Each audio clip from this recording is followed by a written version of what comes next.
Et si la prochaine grande invention de l'humanité était aussi en quelque sorte la dernière? Aujourd'hui, on va plonger dans le problème du contrôle de l'IA. On va le faire à travers une histoire. Une histoire d'ambition, de création et des conséquences qu'on n'avait pas vu venir quand on a bâti quelque chose de plus intelligent que nous.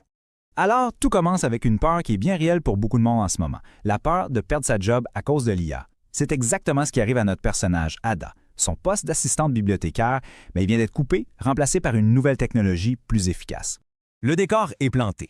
Ada, maintenant sans emploi, décide d'utiliser l'outil même qui l'a remplacé pour, se réinventer.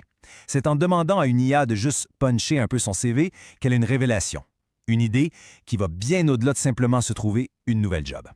C'est quand même fascinant de voir comment l'IA peut complètement transformer une tâche toute simple en un accomplissement qui sonne super impressionnant. J'ai sorti beaucoup de livres devient tout à coup accélération des transactions d'actifs intellectuels. On voit tout de suite la promesse de l'IA, un outil puissant pour augmenter nos propres capacités. Et c'est là que le déclic se fait pour elle. Ada passe de la peur de l'IA à l'ambition d'en devenir la créatrice. Son raisonnement est assez simple. Si on ne peut pas les battre, aussi bien se joindre à eux, mais en construisant notre propre version.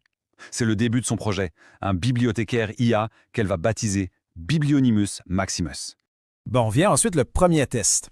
Ada pose une question de recherche assez simple à sa création, juste pour voir ce qu'il a dans le ventre. Une question directe, avec une attente simple. Des faits, puis des sources.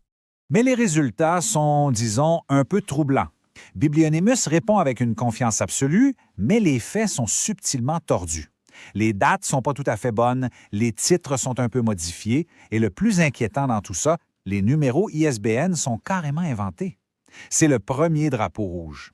Le premier signe de ce qu'on appelle aujourd'hui une hallucination de l'IA. Malgré ses premiers pépins, Ada persévère et Biblionimus s'améliore à une vitesse folle. Sauf que son succès va créer un tout nouveau problème. Un problème de croissance,